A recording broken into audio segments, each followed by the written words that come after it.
Hi. Okay, so my mic is switched on again.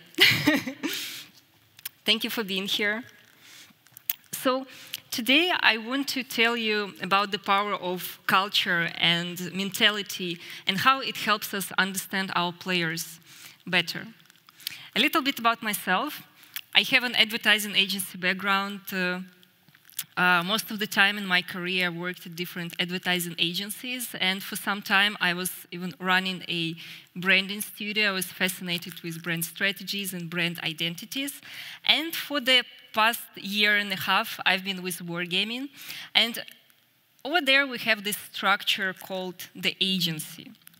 So what's the agency? It's a full-service, in-house advertising agency, and we position ourselves in a way that we provide data-driven creative solutions.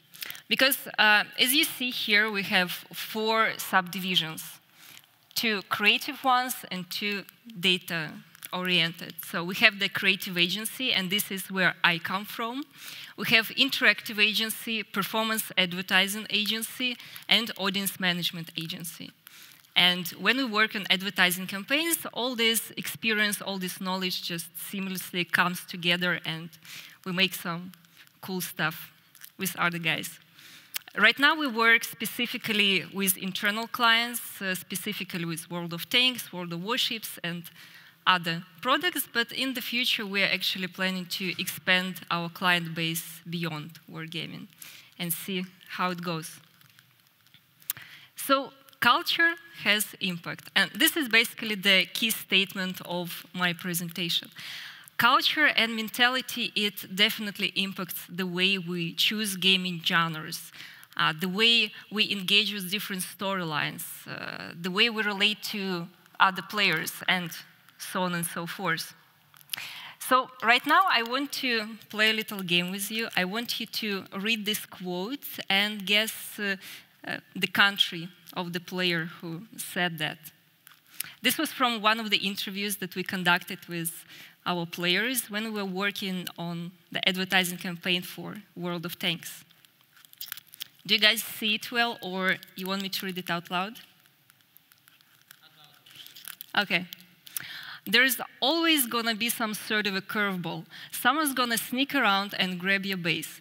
And for me personally, I like the challenge when you get a situation like that. So, which country? Come on. Talk to me. Just anything that... Huh? No, but... no, actually, no. Yeah, I wanted to say that, yeah, you're kind of right, but no, you're wrong. Other guesses? Belarus. No. No. Okay, one more guess and I will reveal the answer. Russia? No, not Russia. Okay. The answer is Australia. Australia, yeah. And what is interesting, there is this cluster of English-speaking countries. So we have the US, the UK, and Australia, and our players from these countries have pretty much similar mindset. They are all up for challenge. They love it. They just seek it. They want to persevere. And it doesn't even matter whether you win or lose. They just want this challenge. And probably you know that when games are launching in the US or in the UK, for instance, before that they test themselves in Australia because this is kind of a safe space, a safe market where you can test your game. And a lot because of a similarity in gamers' mentalities. So, yeah, this is where I was going to ask you, was it obvious that this was a guy from Australia or not so? And I guess it wasn't, yeah, right? So this is why we're here, to figure out what's going on in our players' minds. This is a framework that I used for this presentation, and now you can take a picture of it because this is the only framework that I used here, and it's basically the key one. You can use it yourself afterwards. There is a guy called Hofstede. He is an anthropologist. And he sorted out Western and Eastern cultures in a pretty neat way. I mean, this is kind of a simplified, but it's a pretty vivid depiction of Western and Eastern mindsets. And he chose 6 different cultural dimensions to categorize them. So we have power distance, individualism, masculinity, uncertainty avoidance, long-term orientation, and restraint versus indulgence. So everything is so easy. I mean, there is this whole big world, and this guy was just, okay, this is West, this is East, this is how it works. But still, there is some truth and some research behind it, so we can also apply this to games. These are the 2 dimensions that I worked with, because when I was going through different reports and researches about the perceptions of the campaigns by players from different regions, these are the dimensions where most differences occur. So I decided to dig deeper into individualism and masculinity. And for this specific presentation, I did this for 2 key markets, top markets by game revenues. And by a lucky coincidence, it happens that one market is Western and one Eastern. So it works pretty fine here. So what's up? Here is what's up. We start with individualism. And this guy, the anthropologist, he believes that Western people are more individualist, and Eastern ones, they're more collectivist. So I decided to test this assumption. I mean, you shouldn't believe everything researchers say. So I turned to a tool called Global Web Index. It's a pretty cool one. It helps you uncover a lot of consumer insights. And I looked into people who listed gaming as one of their key interests. People specifically from these 2 countries. And they play games regardless of the device. So I looked into their self-perceptions. And speaking of individualism, I discovered that in China, players value community much more than those in the US. You can see the difference in percentages is not that big. It's roughly like 11%. But if we look at other statements, this is actually a very drastic difference. And also, there is another thing I want you to look at. There are numbers with letter I in front. This means index. And index is a pretty cool thing when you do your research.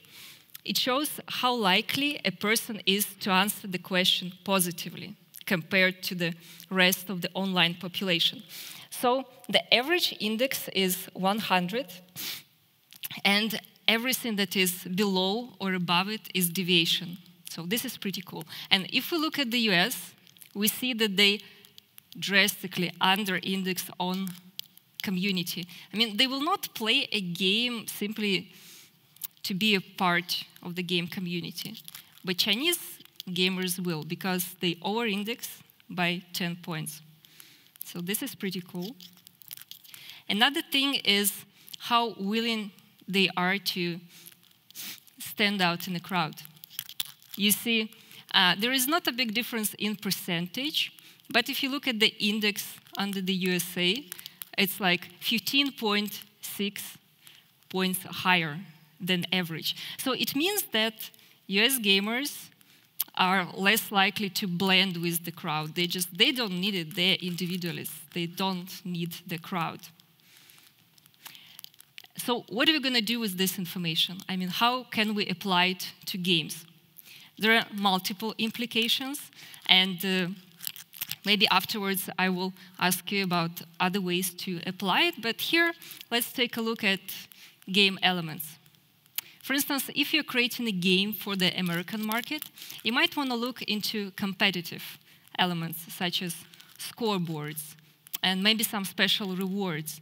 Because, and this is also proved by additional research from Wargaming CI, that American players like that. And speaking of the Chinese ones, they like social elements, such as text, chats, and opportunity to play with their friends as a team. So this is pretty interesting, but this is just one example of multiple implications. Masculinity. And when we speak about masculinity, it's not the traditional understanding that, okay, there is a masculine side and there is a feminine side of the issue. This one is a little bit different, according to Hofstede. Here he implies this power balance in relationships.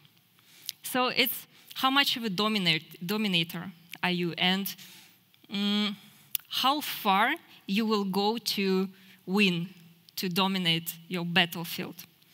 So I looked into some other self-perceptions of players, and there is the issue with equality.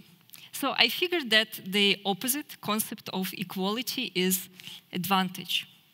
It's when you power up, you take advantage of others. So speaking of equality, China over-indexes a little bit. The difference in general in percentage and in indexes is not that big, but still we can make some assumptions based on that. And risk. Also, masculinity and the concept of power, it's closely connected with the ability, the willingness to take a risk. And as we see here, the difference is big. In the US, gamers love taking a risk. They power up and they just go out there, they kill everyone, they're like, yeah, you know. In China, it's not so. And again, if we look at the numbers with the letter I, the index, we see that US gamers over-index and Chinese ones, the index is quite below average. What do we do with that? Let's take a look at monetization here, for instance. And again, there is another research that I checked with. And I found out that in the US, gamers spend more money on power-ups than on anything else. So, I mean, weapons, boosters, all these kind of things. And in China, they spend on cosmetic elements, and mostly in RPG games.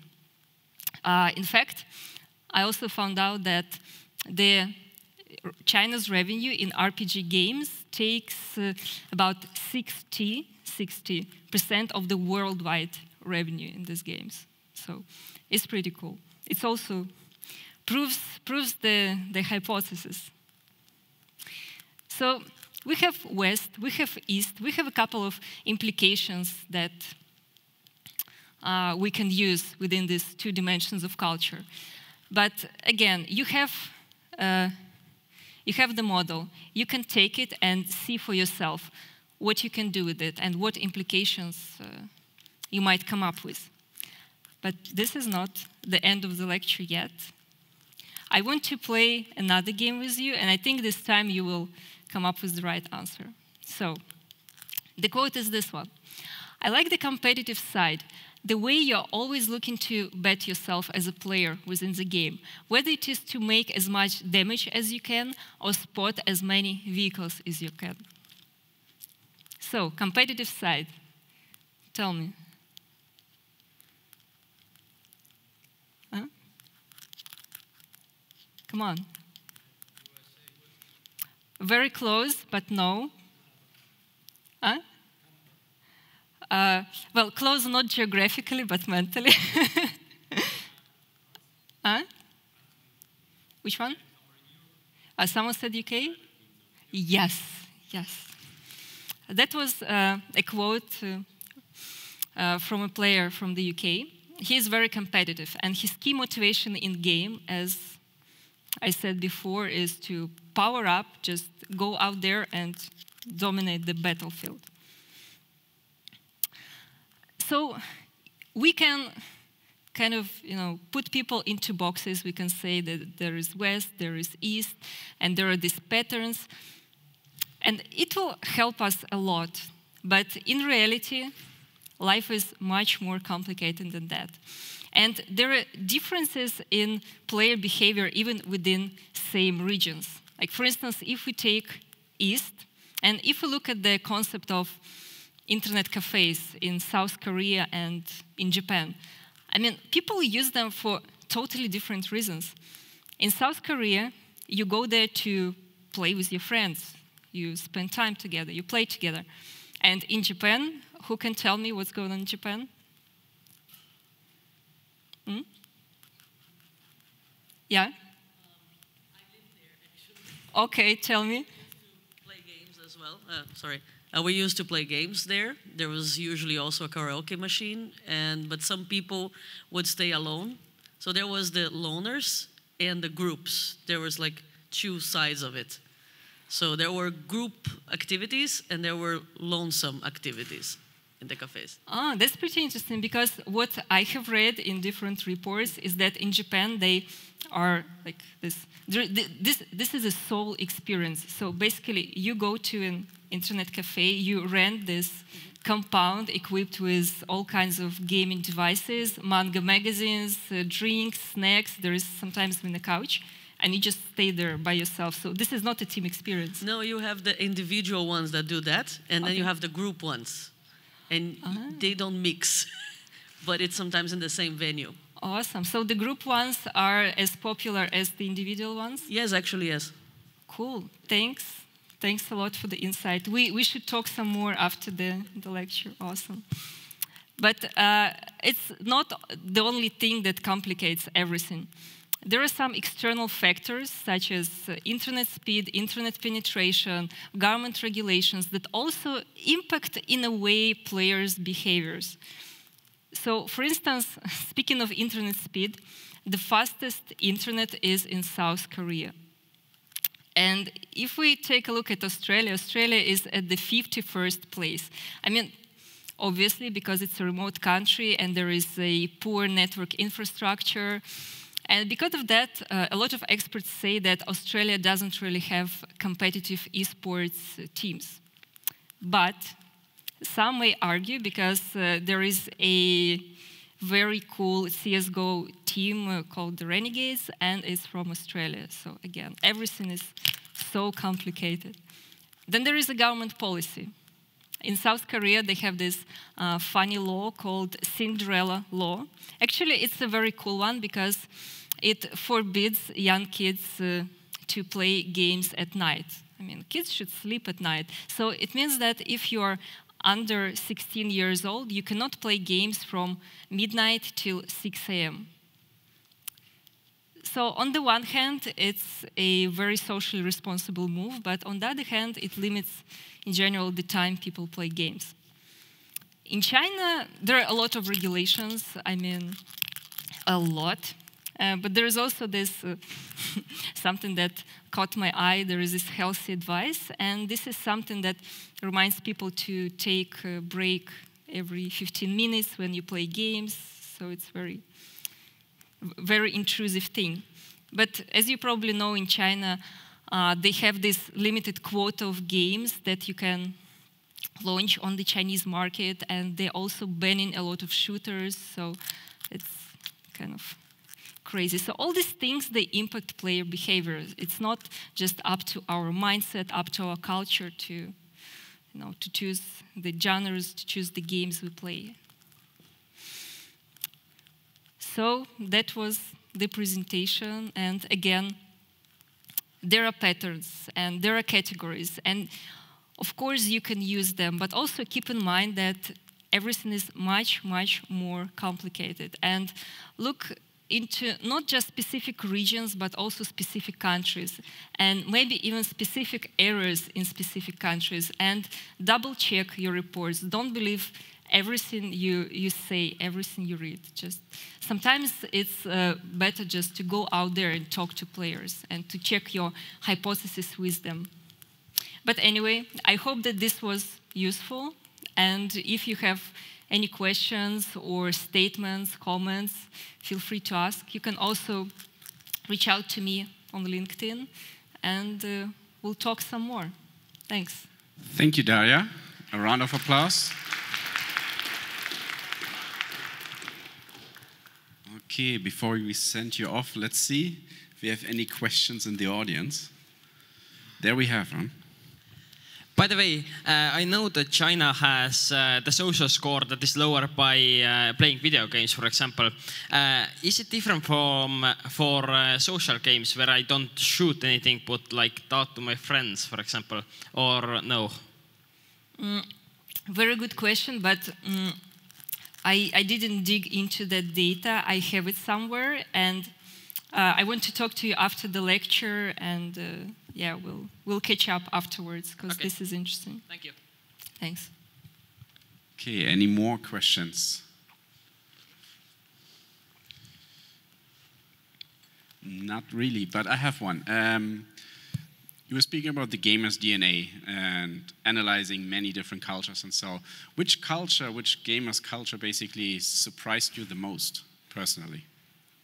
Personally, it's Japan, because recently we have just launched a campaign for World of Warplanes, and it's the first time they actually came to Japan, and it was pretty awesome working on it because there are so many things, so many cultural codes, and up to, I mean, colors that you can and cannot use in your campaigns because they mean so many different things.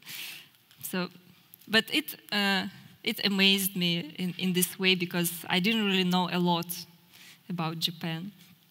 Yeah, it sounds like an experience. Like in some countries, a nod means yes, but in some it means no. Yeah, so, yeah, absolutely. Yeah, but yeah, this was a great experience. Sums up Japan. So yeah.